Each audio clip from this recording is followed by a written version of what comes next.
ಇಲ್ಲಿ ನೆರೆದಿರುವ ಎಲ್ಲ ಮಾಧ್ಯಮ ಮಿತ್ರರಿಗೆ ನನ್ನ ನಮಸ್ಕಾರ. ಇವತ್ತು ಇಲ್ಲಿ ಒಂದು ಸುದ್ದಿಗೋಷ್ಠಿ ನಡೆಸೋದಕ್ಕೆ ಅಂತ ನಾವು ಏರ್ಪಾಡು ಮಾಡಿದ್ದೀವಿ. ಯಾವ ವಿಷಯವಾಗಿ ಅಂದ್ರೆ ನಾಳೆ ಬೆಳಗ್ಗೆ ಅಂದ್ರೆ 19ನೇ ತಾರೀಕು ಆಗಸ್ಟ್ 2022ನೇ ತಾರೀಕು ಬೆಳಿಗ್ಗೆ 10 ಗಂಟೆಗೆ ಹಂಪಿನಗರ್ ಲೈಬ್ರರಿ ಆಚೆ ಏನು ರೋಡ್ ಇದೆ ಅಲ್ಲಿಂದ ನಡ್ಕೊಂಡು ಹೋಗಿ ರಾಜಭವನಕ್ಕೆ ನಾವು ಕಾಲ್ನಡಿಗೆಯಲ್ಲಿ ಒಂದು ಜಾಥಾ ಮಾಡ್ಕೊಂಡು ಹೋಗ್ಬೇಕಂತ ಇದ್ದೀವಿ. ಯಾರು ಅಂದ್ರೆ ಕರ್ನಾಟಕ ರಾಜ್ಯದಲ್ಲಿ ಯಾವ ಯುವ ಜನತೆ ಗೌರ್ಮೆಂಟ್ ಕೆಲಸಕ್ಕೋಸ್ಕರ ಆಸೆ ಪಟ್ಟು ಯಾವ ಯುವ ಜನತೆ ಬಂದು ಸ್ಪರ್ಧಾತ್ಮಕ ಪರೀಕ್ಷಾ ಎಕ್ಸಾಮ್ ಬರೀತಾರ ಅವರೇ ಎಲ್ಲರೂ ಸೇರಿ ಬರೀ KPSC ಒಂದೇ ಅಲ್ಲ. ಈ ಸಲ ನಿಮ್ಗೆಲ್ಲ ನೆನಪಿರೋ ಹಾಗೆ ಲಾಸ್ಟ್ ಟೈಮ್ ನಾವು KPSC ಮುಂದೆ ಪ್ರೊಟೆಸ್ಟ್ ಮಾಡಿದ್ವಿ. ಈ ಸಲ ಅದಾದ್ಮೇಲೆ 3 ದಿನಕ್ಕೆ ರಿಸಲ್ಟ್ ಬಿಟ್ಟಿದ್ದಾರೆ. ಅದಾದ್ಮೇಲೆ ಮಾರನೇ ದಿನಾನೇ ಇಂಟರ್ವ್ಯೂ ಸ್ಕೆಡ್ಯೂಲ್ ಬಿಟ್ರು. ಇವಾಗ ಏನ್ ಇಂಟರ್ವ್ಯೂನು ನಡೀತಾ ಇದೆ. ಆದ್ರೆ ಅಷ್ಟು ಸಾಲೋದಿಲ್ಲ. ಈ ಸ್ಟೂಡೆಂಟ್ಸ್ ಏನಿದ್ದಾರೆ ಬರೀ KPSC ಒಂದೇ ಅಲ್ಲ, KSP, KA ಪ್ರತಿ ಒಂದು ಎಕ್ಸಾಮ್ಸ್ ಕಂಡಕ್ಟ್ ಮಾಡುವಂತಹ ರೆಕ್ರೂಟ್ಮೆಂಟ್ ಮಾಡ್ತಿರುವಂತಹ ಆರ್ಗನೈಸೇಷನ್ ಅಲ್ಲಿ ತುಂಬಾ ಅಕ್ರಮ ನಡೀತಿದೆ ಅನ್ನೋದು ಒಂದು ಕಡೆ ಆದ್ರೆ ವಯೋಮಿತಿ ಮೀರಿ ಹೋಗ್ತಿದೆ ಅಭ್ಯರ್ಥಿಗಳಲ್ಲಿ. ಯಾಕೆಂದ್ರೆ ಇಲ್ಲಿ ವಿಳಂಬ ನೀತಿ ಜಾಸ್ತಿ ಇದೆ. ನೋಟಿಫಿಕೇಶನ್ ಆಗೋದಿಲ್ಲ. ನೋಟಿಫಿಕೇಶನ್ ಆದ್ರೆ ಅಲ್ಲಿ ರಿಸಲ್ಟ್ ಬರೋದಿಲ್ಲ. ಎಕ್ಸಾಮ್ ಕಂಡಕ್ಟ್ ಮಾಡೋದು 1 ವರ್ಷಕ್ಕೆ, ರಿಸಲ್ಟ್ ಬರೋದು 2 ವರ್ಷಕ್ಕೆ, ಆಮೇಲೆ ಅಪಾಯಿಂಟ್ಮೆಂಟ್ ಆಗೋಷ್ಟೊತ್ತಿಗೆ ತುಂಬಾ ವರ್ಷಗಳು ಹೋಗುತ್ತೆ.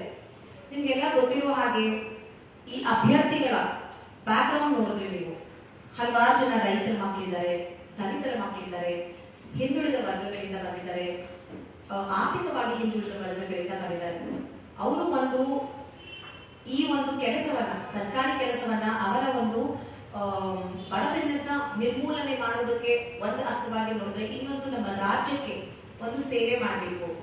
ಹಲವಾರು ಜನ ನೀವು ಸ್ಟೂಡೆಂಟ್ಸ್ ಹತ್ರ ಮಾತಾಡಿದ್ರೆ ನಿಮ್ಗೆ ಗೊತ್ತಾಗುತ್ತೆ ಸರ್, ನಾನು AC ಆಗಿ ಅಥವಾ ತಹಸೀಲ್ದಾರ್ ಆಗಿ ನಾನು ವಾಪಸ್ ನನ್ನ ಹಳ್ಳಿಗೆ ಹೋಗ್ಬೇಕು, ವಾಪಸ್ ನನ್ನ ತಾಲೂಕಿಗೆ ಹೋಗ್ಬೇಕು, ನನ್ನ ಜನಕ್ಕೆ ಸೇವೆ ಮಾಡಬೇಕು, ನನಗೆ ಆಗಿನ ತೊಂದರೆಗಳು ಮುಂದಿನ ಒಂದು ಪೀಳಿಗೆಗೆ ಆಗ್ಬಾರ್ದು ಅಂತ ಮೇಡಮ್ ನಾವು ಬಂದಿದ್ದೀವಿ. ಆದ್ರೆ ಈಗ ಇಲ್ಲಿ ಬಂದು ನಾವು ನಮ್ಮ ತಂದೆ ತಾಯಿ ಕಷ್ಟಪಟ್ಟು ದುಡಿತಾರೆ, ನಮ್ಮ ತಂದೆ ತಾಯಿ ಸಾಲ ಮಾಡಿಸ್ಕೊಂಡು ನಮಗೆ ಓದಿಸ್ತಿದ್ದಾರೆ. ಇಲ್ಲಿ ಇಟ್ಕೊಂಡು PG ಏನಿಲ್ಲ 10-12 ಸಾವಿರ ರೂಪಾಯಿ ಖರ್ಚಾಗುತ್ತೆ.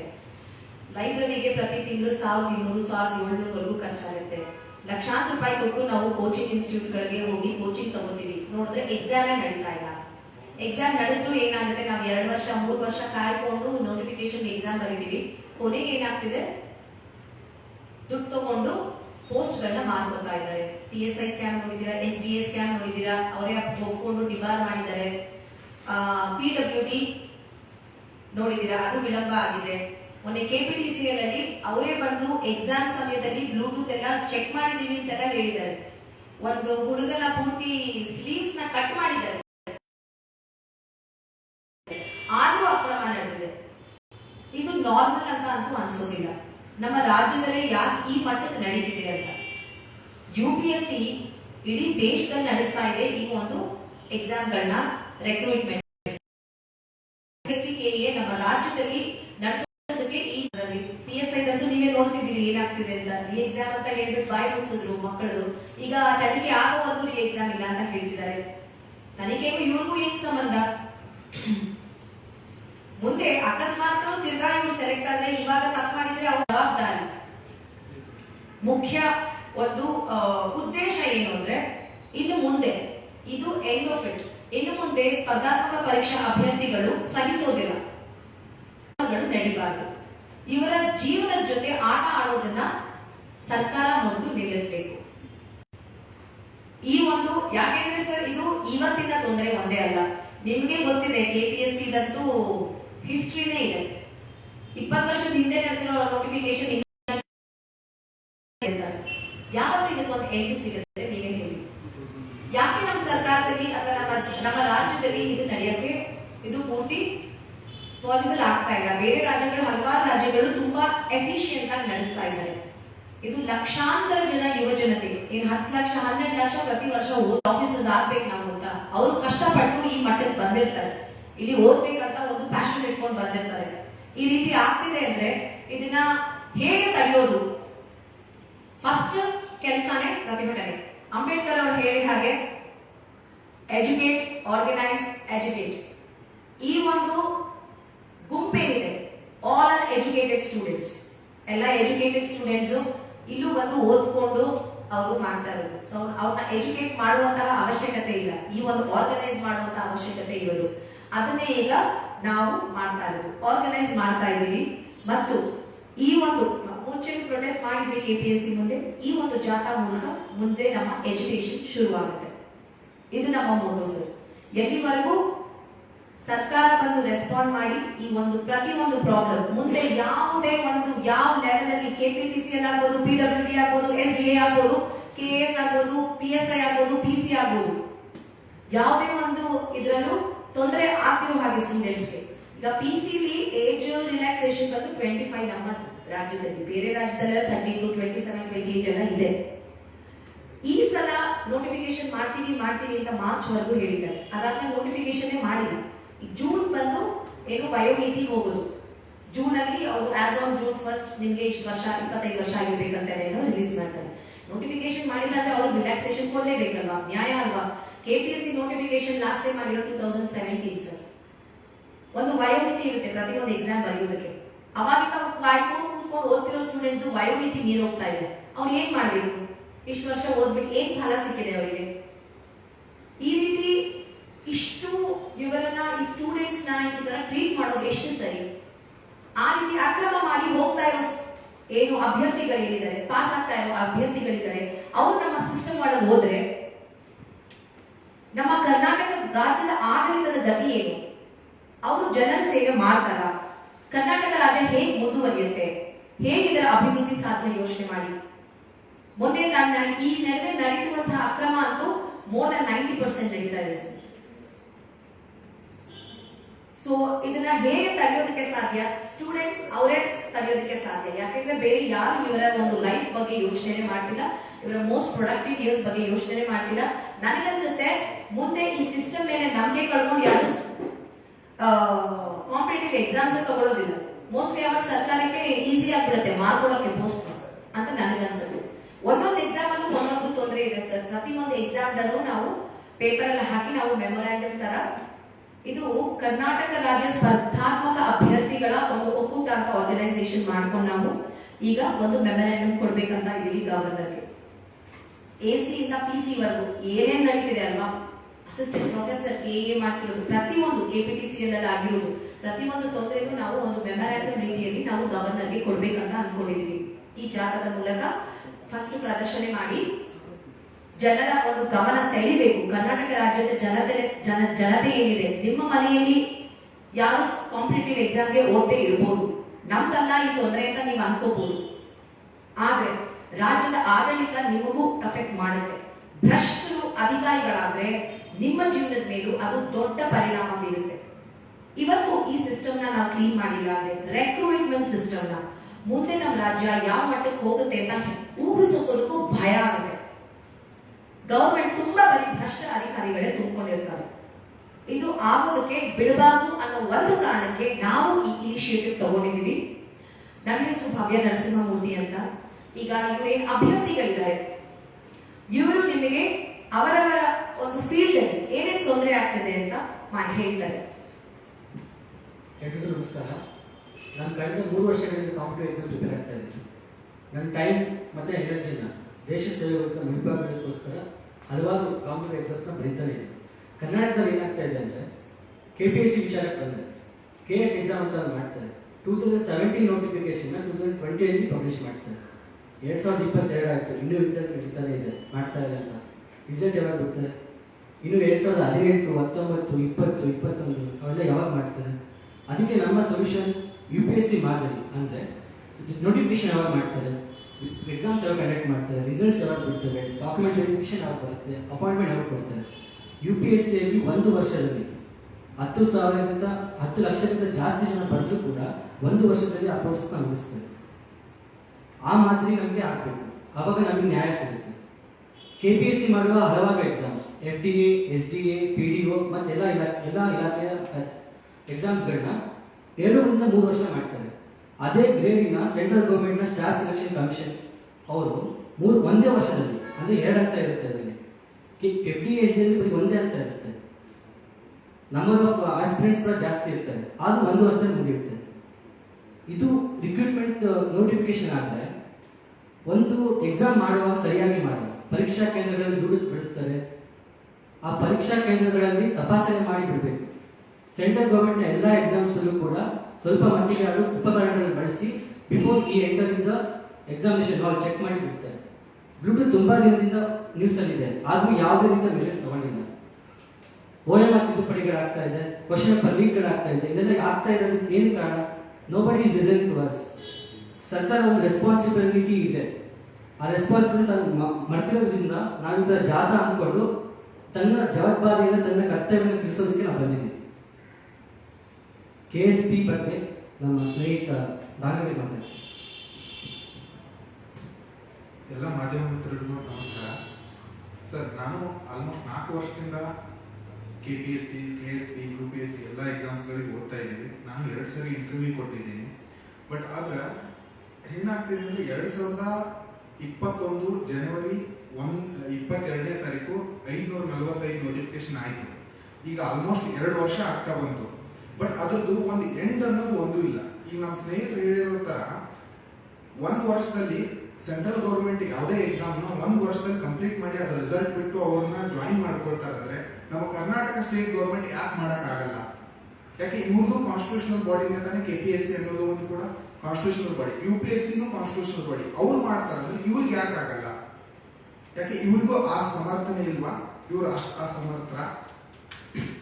ಈಗ PSI ವಿಚಾರಕ್ಕೆ ಬಂದಾಗ PSIನ 545 ಜನವರಿ 22, 2021 ಎಕ್ಸಾಮ್ ನೋಟಿಫಿಕೇಶನ್ ಆಯ್ತು ಸರ್. ಅದಾದ್ಮೇಲೆ ETPSC ಅಂತ ಅಂದ್ರೆ ಫಿಸಿಕಲ್ ಟೆಸ್ಟ್ ಮಾಡಿದ್ರು. ಅದಾದ್ಮೇಲೆ ಅಕ್ಟೋಬರ್ 3, 2021 ಅದರ ಎಕ್ಸಾಮ್ ನಡೆಸಿದ್ರು.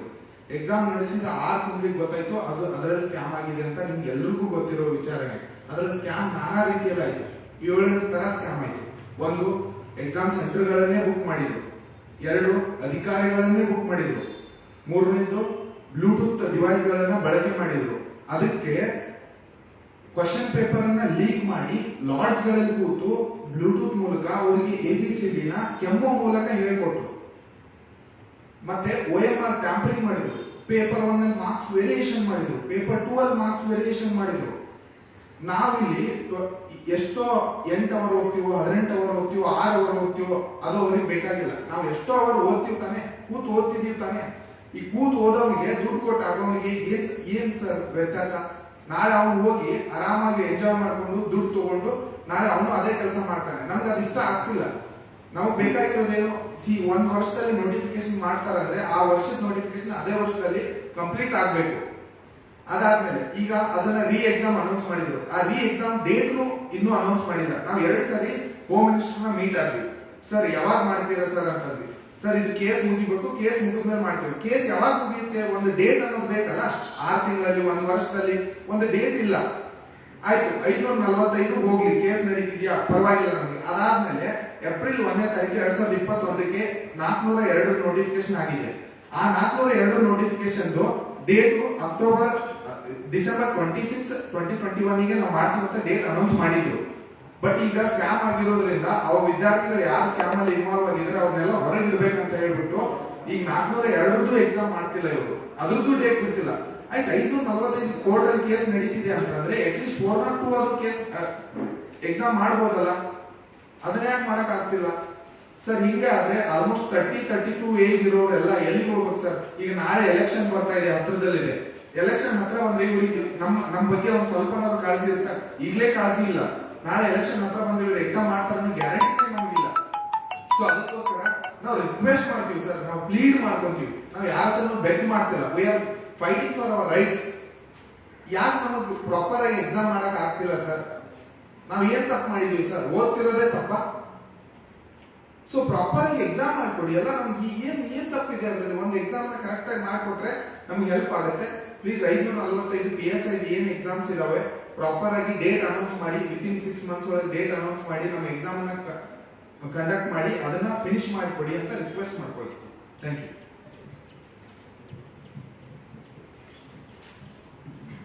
ಸೇರುವ ಮಾಧ್ಯಮ ವರ್ಗದವರಿಗೆ ನನ್ನ ನಮಸ್ಕಾರ. ಮುಂದುವರಿದು ಕರ್ನಾಟಕ ಲೋಕಸೇವಾ ಆಯೋಗ ಲೋಕೋಪಯೋಗಿ ಇಲಾಖೆಯ ಸಹಾಯಕ ಅಭಿಯಂತರರು 660 ಪೋಸ್ಟ್ ಹಾಗೂ ಕಿರಿಯ ಅಭಿಯಂತರರು 330 ಪೋಸ್ಟ್ಗೆ 2019ರಲ್ಲಿ 2019ನಲ್ಲಿ ಏನ್ ಮಾಡಿರ್ತಾರೆ, ಅಧಿಸೂಚನೆ ಹೊರಡಿಸಿರ್ತಾರೆ ಮತ್ತು ಪರೀಕ್ಷೆ ನಡೆಸಿರ್ತಾರೆ. ಆದ್ರೆ ಅದಕ್ಕೆ ಯಾವುದೇ ರೀತಿಯ ಒಂದು ರಿಸಲ್ಟ್ ಬಿಟ್ಟಿರೋದಿಲ್ಲ. ಅದರ ನಂತರ ಏನಾಗುತ್ತೆ ಅಂತ ಸ್ಟೂಡೆಂಟ್ಸ್ ಎಲ್ಲರೂ ಅಪ್ರೋಚ್ ಮಾಡಿರ್ತಾರೆ ಕರ್ನಾಟಕ ಅಡ್ಮಿನಿಸ್ಟ್ರೇಟಿವ್ ಟ್ರಿಬ್ಯುನಲ್ಗೆ. ಅಲ್ಲಿ ಏನಾಗಿದೆ ಅಂತ ಹೇಳಿದ್ರೆ, ಸ್ಪೆಷಲ್ ರಿಕ್ರೂಟ್ಮೆಂಟ್ ರೂಲ್ಸ್ 2019 ಅಂತ ಹೇಳ್ಬಿಟ್ಟು ಸರ್ಕಾರ ರಚಿಸಿದೆ. ಇದನ್ನ ವಿಧಾನಸಭೆಯಲ್ಲಿ ಮಂಡಿಸದೆ, ಯಾವುದೇ ಮನ್ನಣೆ ಪಡೆಯದೆ ರಿಕ್ರೂಟ್ಮೆಂಟ್ ನ ಕರ್ನಾಟಕ ಎಕ್ಸಾಮಿನೇಷನ್ ಅಥಾರಿಟಿ ಕೆಇಎದವರಿಗೆ ಕೊಟ್ಟಿದ್ದಾರೆ. ಈಗ ಸಾಂವಿಧಾನಿಕವಾಗಿ ಕೆಪಿಎಸ್ಸಿ ನಮ್ಮ ಕರ್ನಾಟಕದಲ್ಲಿ ಅಧಿಸೂಚನೆ ಹೊರಡಿಸಿ ಸರ್ಕಾರಕ್ಕೆ ಹುದ್ದೆಗಳನ್ನ ಭರ್ತಿ ಮಾಡಿಕೊಡ್ತದೆ. ಇದನ್ನ ಬಿಟ್ಟು ಶಿಕ್ಷಣ ಮಂತ್ರಿಗಳ ಅಧ್ಯಕ್ಷತೆಯಲ್ಲಿ ಇರುವ ಒಂದು ಅರೆ ಸಂಸ್ಥೆಯಾದ ಕೆಇಎಗೆ ಕರ್ನಾಟಕ ಸರ್ಕಾರಕ್ಕೆ ಒಂದು ಹುದ್ದೆಗಳನ್ನ ಭರ್ತಿ ಮಾಡಲು ಕೊಡುವುದು ಎಷ್ಟು ಸರಿ ಎನ್ನುವುದು ನಮ್ಮ ಪ್ರಶ್ನೆ. ಈಗ 25 ತಿಂಗಳಾಗಿದೆ PWD ಎಕ್ಸಾಮ್ ನಡೆದು. 30/7/2020ಕ್ಕೆ ನೋಟಿಫಿಕೇಶನ್ ಆಗಿರೋದು. 17 ತಿಂಗಳು ಬಿಟ್ಟು ಡಿಸೆಂಬರ್ 13, 14, 15, 2021ರಲ್ಲಿ ಪರೀಕ್ಷೆ ನಡೆದಿದೆ. ಅದರ ನಂತರ 8 ತಿಂಗಳು ಕಾಯ್ತಾ ಇದ್ದೀವಿ. ಇನ್ನು ನಮಗೆ ಇಂಟರ್ವ್ಯೂಗೆ ಕರೆಯಿಲ್ಲ, ಯಾವುದೇ ಸಂದರ್ಶನಕ್ಕೆ ಯಾವುದೇ ಕಾಲ್ ಆಗಲಿಲ್ಲ ಇಲ್ಲಿ ತನಕ. ಸೊ 25 ಮಂತ್ಸ್ ಇಂದ ನಾವು ವೇಟ್ ಮಾಡ್ತಾ ಇದ್ದೀವಿ. ಈಗ ಇದರ ನಂತರ ಇಂಟರ್ವ್ಯೂ ಕಾಲ್ ಆಗಿ ಅದರ ನಂತರ ಡಾಕ್ಯುಮೆಂಟ್ ವೆರಿಫಿಕೇಶನ್ ಆಗಿ ನಮಗೆ ಆರ್ಡರ್ ಬರಕ್ಕೆ ಇನ್ನು ಎಷ್ಟು ಮಂತ್ಸ್ ಕಾಯಬೇಕು? ಇದು ನಮ್ಮ ಪ್ರಶ್ನೆ. ಮುಂದೆ ಕೆಎ ನಮ್ಮ ರಾಜ್ಯದಲ್ಲಿ ಎಂಟ್ರೆನ್ಸ್ ಎಕ್ಸಾಮ್ ನಡೆಸ್ತಾ ಇದೆ. ಸಿಇಟಿ, PGCET, DCET ಈ ತರ ನಡೆಸುತ್ತೆ ಶಿಕ್ಷಣ ಮಂತ್ರಿಗಳ ಅಧ್ಯಕ್ಷತೆಯಲ್ಲಿ. ಸೊ ಇವರಿಗೆ ಕೆಪಿಎಸ್ಸಿ ಸಾಂವಿಧಾನಿಕವಾಗಿ ರಿಕ್ರೂಟ್ಮೆಂಟ್ಗೆ ಅಂತಾನೆ ಕೊಟ್ಟಿರೋದನ್ನ, ನಮಗೆ ಕಾನ್ಸ್ಟಿಟ್ಯೂಷನ್ ರಿಕ್ರೂಟ್ಮೆಂಟ್ ಅಂತಾನೆ ಫಾರ್ಮ್ ಮಾಡಿರೋದನ್ನ ಬಿಟ್ಬಿಟ್ಟು ಅವರಿಗೆ ಕೊಡ್ತಾ ಇದ್ದಾರೆ. ಇದು ತಪ್ಪು ಅಂತ ಅನಿಸಿಕೆ ನಮ್ದು. ಮೇಲಿಂದ ಮೊನ್ನೆ KPTCL ಅಸಿಸ್ಟೆಂಟ್, ಜೂನಿಯರ್ ಅಸಿಸ್ಟೆಂಟ್ ಪರೀಕ್ಷೆ ನಡೆದಿದೆ. ಅದರಲ್ಲಿ ಬ್ಲೂಟೂತ್ ಉಪಕರಣಗಳ ಉಪಯೋಗ ಆಗಿದೆ ಅಂತ ವ್ಯಾಪಕವಾಗಿ ಮಾಧ್ಯಮಗಳಲ್ಲಿ ವರದಿ ಮಾಡಿದ್ದಾರೆ. ಸೊ ಈ ತರ ಒಂದು ಬ್ಲೂಟೂತ್ ಆಲ್ರೆಡಿ PSI ಆಗಿದ್ರು ಇನ್ನು ತನಕ ಅವರಿಗೆ ಬ್ಲೂಟೂತ್ ಸ್ಕ್ಯಾಮ್ ನ ನಿಲ್ಲಿಸಲಿಕ್ಕೆ ಸಾಧ್ಯವಾಗ್ತಿಲ್ಲ. ಇಷ್ಟು ಅಸಮರ್ಥವಾಗಿದೆ. ಇದರ ನಂತರ ಪ್ರತಿ ತಿಂಗಳು ನಮ್ಗೆ ಸ್ಟೇಟಸ್ ಆಫ್ ರಿಕ್ರೂಟ್ಮೆಂಟ್ ಅಂತ ಹೇಳ್ಬಿಟ್ಟು ಒಂದು ಡಾಕ್ಯುಮೆಂಟ್ಸ್ ನ ರಿಲೀಸ್ ಮಾಡ್ತಾರೆ. ನಮ್ಗೆ ಯಾವುದೇ ಚೇಂಜಸ್ ಮಾಡೋದಿಲ್ಲ.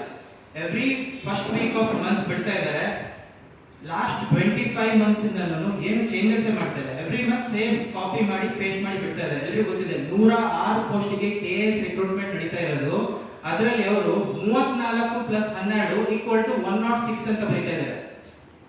ಈ ತರ ಇದನ್ನ ನಾವು ಕೆಪಿಎಸ್ಸಿ ಕಣ್ಣಿಗೆ ತಂದಿದ್ದೀವಿ. ಇನ್ನು ತನಕ ಇವತ್ತಿನ ದಿನಕ್ಕೂ ಚೇಂಜ್ ಆಗಿಲ್ಲ.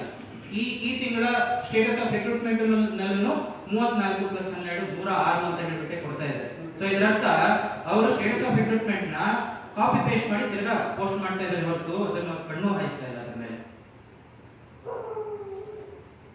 ಈ ತರ ಆದ ಬಿಟ್ಟು ಓಕೆ, PDO 4 ವರ್ಷದಿಂದ ಕಾಲ್ ಆಗಲ್ಲ. ವಿಲೇಜ್ ಅಸಿಸ್ಟೆಂಟ್ ಅನ್ನ ಡೈರೆಕ್ಟ್ ಆಗಿ ಏನ್ ಮಾಡ್ತಾ ಇದ್ದಾರೆ ಅಂತ ಹೇಳಿದ್ರೆ ಮೆರಿಟ್ ಮೇಲೆ ತಗೊಳ್ತಾ ಇದ್ದಾರೆ. ಡೈರೆಕ್ಟ್ ಆಗಿ ಏನ್ ಮಾರ್ಕ್ಸ್ ತಗೊಂಡಿರ್ತಾರೆ ಅವರು PUC ದಲ್ಲಿ, SLC ಅದರ ಮೇಲೆ ತಗೊಳ್ತಾ ಇದ್ದಾರೆ ಹೊರತು ಯಾವುದೇ ಒಂದು ಸ್ಪರ್ಧಾತ್ಮಕ ಪರೀಕ್ಷೆ ನಡೆಸ್ತಾ ಇಲ್ಲ. ಇದು ತಪ್ಪು ಅಂತ ಅನಿಸ್ತಾ ಇದೆ. ಕೊನೆಯದಾಗಿ ನಮ್ಗೆ ನಮ್ ಡಿಮಾಂಡ್ಸ್ ಏನು ಅಂತ ಹೇಳಿದ್ರೆ, PC ಹೋಟಾ ಕಮಿಷನ್ ಅಂತ ಇದೆ 2004 ಅಲ್ಲಿ ಬಂದಿರೋದು. UPSC ಮಾದರಿಯಲ್ಲಿ ನಮ್ಗೆ KPSC ಅಥವಾ ಯಾವುದೇ ಸ್ಟೇಟ್ ರಿಕ್ರೂಟ್ಮೆಂಟ್ ಬೋರ್ಡ್ಸ್ ನ ಫಾರ್ಮ್ ಮಾಡಬೇಕು ಅಂತ. ಎವ್ರಿ ಇಯರ್ ನಮ್ಗೆ ಏನ್ ಬಿಡಬೇಕು ಅಂತ ಹೇಳಿದ್ರೆ ಕ್ಯಾಲೆಂಡರ್ ಬಿಡಬೇಕು. UPSC ಕ್ಯಾಲೆಂಡರ್ ಬಿಡುತ್ತೆ. ನೆಕ್ಸ್ಟ್ ಇಯರ್ ಆಗೋ ಎಕ್ಸಾಮ್ ನಮ್ಗೆ ಈ ವರ್ಷನೇ ಬಂದಿರುತ್ತೆ. ಯಾವ ಡೇಟಿಗೆ ನಡೆಸ್ತಾರೆ, ಯಾವಾಗ ಮುಗಿಸ್ತಾರೆ, ಹೆಚ್ಚು ಕಮ್ಮಿ ಯಾವಾಗ ಮೇನ್ಸ್ ಇರುತ್ತೆ, ಹೆಚ್ಚು ಕಮ್ಮಿ ಯಾವಾಗ ಇಂಟರ್ವ್ಯೂ ಇರುತ್ತೆ ಅಂತ. ಸೊ ಈ ತರ ಇದ್ರೆ ನಮ್ಗೆ ಅಟ್ಲೀಸ್ಟ್ ಒಂದು ಟೈಮ್ ಲೈನ್ ಗೊತ್ತಿರುತ್ತೆ ಯಾವ ತರ ಪ್ರಿಪೇರ್ ಆಗಿರ್ಬೇಕು ಅಂತ. ಸೊ ಈ ತರ ಟೆಂಟೇಟಿವ್ ಶೆಡ್ಯೂಲ್ ಬಿಟ್ಟು ಎಕ್ಸಾಮಿನೇಷನ್ ಫಾಲೋ ಮಾಡಬೇಕು ಅಂತ ನಮ್ಮ ಡಿಮಾಂಡ್ಸ್ ಇರೋದು.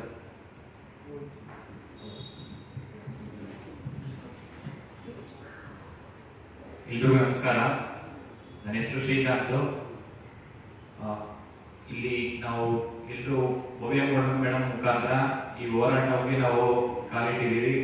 ಆಲ್ರೆಡಿ ನಾವು ಒಂದು ಸಕ್ಸಸ್ ಅನ್ನು ಕಂಡಿದ್ದೀವಿ. ಲಾಸ್ಟ್ ಮಂತ್ KPSC ರಿಸಲ್ಟ್ ನಾವು ಅಲ್ಲಿ ಸುಮ್ಮನೆ ಆಗಿಲ್ಲ.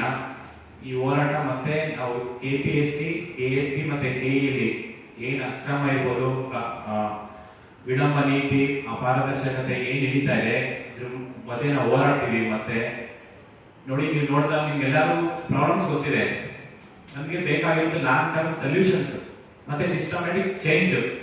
UPSC ಪ್ರತಿ ವರ್ಷ ಎಕ್ಸಾಮ್ ಕಂಡಕ್ಟ್ ಮಾಡುತ್ತೆ. ಸುಮಾರು 10 ಲಕ್ಷ ಜನ ಅಪಿಯರ್ ಆದ್ರು. ಒಂದು ವರ್ಷದಲ್ಲಿ ಎಕ್ಸಾಮ್ಸ್ ಪ್ರಿಲಿಮ್ಸ್ ಇಂದ ಫೈನಲಿಸ್ಟ್ ವರೆಗೂ ಒಂದು ವರ್ಷದಲ್ಲಿ ಕಂಪ್ಲೀಟ್ ಮಾಡ್ತಾರೆ. ಅದೇ ಸ್ಟೇಟ್ ಗೌರ್ಮೆಂಟ್ ಯಾಕೆ ಮಾಡಿಲ್ಲ ಇನ್ನು?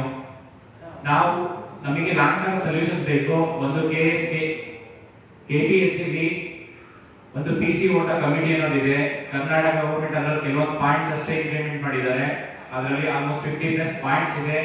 ಎಲ್ಲಾ ಪಾಯಿಂಟ್ಸ್ ಅದನ್ನ ಇಂಪ್ಲಿಮೆಂಟ್ ಮಾಡೋ ಮುಖಾಂತರ KPSC ಅಲ್ಲಿ UPSC ಮಾದರಿ ಕ್ವಶನ್ ಎಕ್ಸಾಮ್ಸ್ ಕಂಡಕ್ಟ್ ಮಾಡಬೇಕು.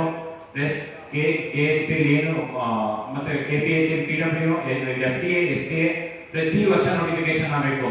ಪ್ರತಿ ವರ್ಷ ನೋಟಿಫಿಕೇಶನ್ ಆಗಲ್ಲ, ವೇಕೆನ್ಸಿ ಇದೆ ಅಂತ ಗೌರ್ಮೆಂಟ್ ಹೇಳಿದೆ. ಪ್ಲಸ್ ಪ್ರತಿ ವರ್ಷ ರಿಟೈರ್ಮೆಂಟ್ ಆಗ್ತಾ ಇದೆ ಅಲ್ವಾ? ಪ್ರತಿ ವರ್ಷ ನೋಟಿಫಿಕೇಶನ್ ಆಗಬೇಕು. Within A span of 1 year ಅಲ್ಲಿ ಎಕ್ಸಾಮ್ಸ್ ಕಂಡಕ್ಟ್ ಮಾಡಬೇಕು.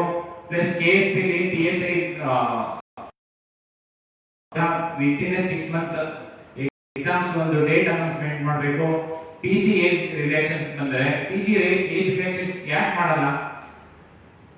ಈಗ ನೋಡಿ, ಯೂತ್ಸ್ ನಾವು ಆಲ್ಮೋಸ್ಟ್ ಕರ್ನಾಟಕದಲ್ಲಿ 20 ಲಕ್ಷಕ್ಕೂ ಜಾಸ್ತಿ ಜನ ಇದೀವಿ ಹೌದಾ? ಮೋಸ್ಟ್ ಅಂದ್ರೆ 20 to 30 ಇಯರ್ಸ್ ಅಂದ್ರೆ ಮೋಸ್ಟ್ PC ಏಜ್ ರಿಲೇಷನ್ಸ್ ಯಾಕೆ ಹೆಚ್ಚು ಮಾಡ್ತಾ ಇಲ್ಲ ಇಲ್ಲಿ?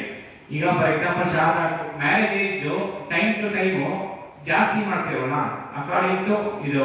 ಪ್ಲಸ್ ವೋಟಿಂಗ್ ಏಜ್ ಜಾಸ್ತಿ ಇರೋದನ್ನ ಕಡಿಮೆ ಮಾಡ್ತೀರಾ, ಬಿಲ್ ಮಾಡಿ ಅಮೆಂಡ್ಮೆಂಟ್ ಮಾಡ್ತೀವಿ. PC ಏಜ್ ರಿಲೇಷನ್ಸ್ ಯಾಕೆ ಮಾಡ್ತಾ ಇಲ್ಲ ನೀವು? ಓಕೆ. ಪ್ಲಸ್ KL ಏನು ಅಕ್ರಮ ನಡೀತಾ ಇದೆಯಲ್ಲ, ಅದು ಎಲ್ಲ ಒಂದು ಅಕ್ರಮವನ್ನ ಖಂಡಿಸಿ ಗೌರ್ಮೆಂಟ್ ಅದಕ್ಕೊಂದು ಬಿಲ್ ಪಾಸ್ ಮಾಡಿ ಎಲ್ಲರಿಗೂ ನಮಗೆ ಒಂದು ಲಾಂಗ್ ಟರ್ಮ್ ಸೊಲ್ಯೂಷನ್ ಬೇಕು. Thank you. ಈ ಸುದ್ದಿಗೋಷ್ಠಿಯ ಮುಖಾಂತರ ಎಲ್ಲ ಸ್ಟೂಡೆಂಟ್ಸ್ ಏನಿದ್ರಿ ಅಭ್ಯರ್ಥಿಗಳ ಜೊತೆ ಇವಾಗ ಗ್ರಾಜುಯೇಟ್ಸ್ ಮುಂದೆ ನಾವು ಅಭ್ಯರ್ಥಿಗಳಾಗಬೇಕು ಅಂತಿದ್ದೀರಾ, ಅವರಿಗಾಗಿ ಕೂಡ ಈ ಹೋರಾಟ. ಇವತ್ತು ನಾವು ಸಿಸ್ಟಮ್ ಸರಿ ಮಾಡಿದ್ರೆ ನಿಮ್ಮ ಹಲವಾರು ವರ್ಷಗಳನ್ನ ಸೇವ್ ಮಾಡಬಹುದು.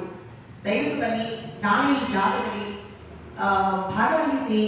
ಬರೀ ಸ್ಟೂಡೆಂಟ್ಸ್ ಅಷ್ಟೇ ಅಲ್ಲ, ಇದರಿಂದ ಅವರ ಕುಟುಂಬಕ್ಕೂ ತುಂಬಾ ಅಫೆಕ್ಟ್ ಆಗ್ತದೆ. ಈ ಒಂದು ಸರ್ಕಾರದ ನಿರ್ಲಕ್ಷ್ಯದಿಂದ, ಸರ್ಕಾರದ ಅಕ್ರಮಗಳಿಂದ, ವಿಳಂಬ ನೀತಿಯಿಂದ ಮತ್ತೆ ಪಾರದರ್ಶಕತೆ ಇಲ್ಲದೆ ನಡೆಸಿರುವಂತಹ ಎಕ್ಸಾಮ್ ಅಲ್ಲ.